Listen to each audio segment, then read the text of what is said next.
Le projet urbain Île de Nantes est un enjeu majeur pour le territoire. Lancé au début des années 2000 et piloté par la Samoa, il vise à faire de l'île de Nantes le cœur battant de la métropole. Ce qui nous intéresse, c'est que la qualité de ce projet, elle puisse se faire dans la durée. C'est de concilier le fait d'avoir un quartier, un projet créatif, innovant, qui fourmille, où ça bouillonne, mais que ce soit aussi un quartier à vivre, un projet à vivre dans la durée. Et de ce point de vue, la qualité de vie qui en découle, elle doit permettre d'accompagner les changements de pratiques, d'accompagner les changements de mode de faire, de passer parfois à des logiques plus horizontales et pas uniquement verticales. Deux équipes se sont succédées pour concevoir le projet urbain entre 2000 et 2016. Une troisième vient d'être désignée pour poursuivre le projet jusqu'en 2024.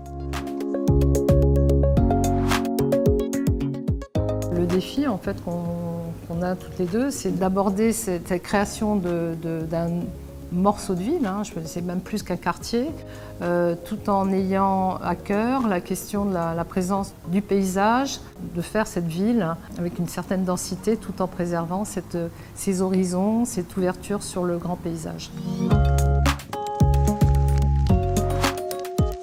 La nouvelle équipe va se concentrer sur l'aménagement de la partie ouest de l'île. C'est là en effet que de vastes espaces vont être libérés par la SNCF et par le déménagement du mine, le marché d'intérêt national. Sur ce secteur, les conceptrices souhaitent renforcer les liens de l'île de Nantes avec la Loire. Et puis la nature va s'immiscer au cœur des nouveaux quartiers avec de petits espaces, mais aussi 3 parcs assez différents. Il y en a un qui s'appelle la Prairie au Duc, qui est un parc de proximité. L'autre, c'est la Boire-Sainte-Anne qui vient s'infiltrer dans un quartier plus intime, plus jardin, à l'intérieur d'un ensemble plus vaste.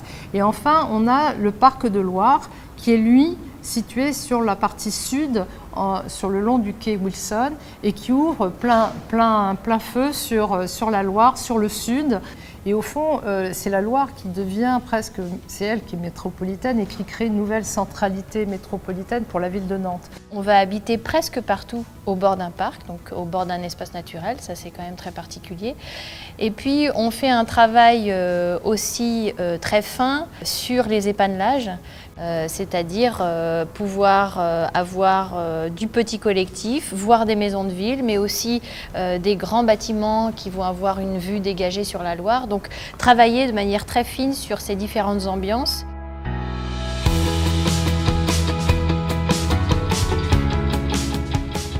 Le nouveau quartier, situé entre le futur CHU et le quartier de la Création, sera la première opération conduite par la nouvelle équipe. C'est là qu'elle mettra d'abord en œuvre ses idées, notamment la mixité des usages.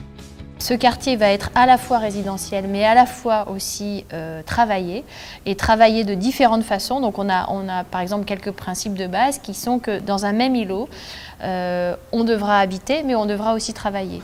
On devra avoir au moins 2 manières de travailler, c'est-à-dire du tertiaire classique, mais aussi de l'artisanat. Et c'est cette richesse-là qui va donner des formes urbaines plus complexes.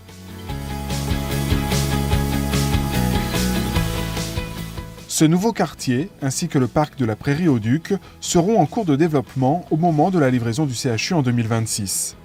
Puis la ville va se développer vers la pointe ouest de l'île, dont l'aménagement doit s'achever en 2035.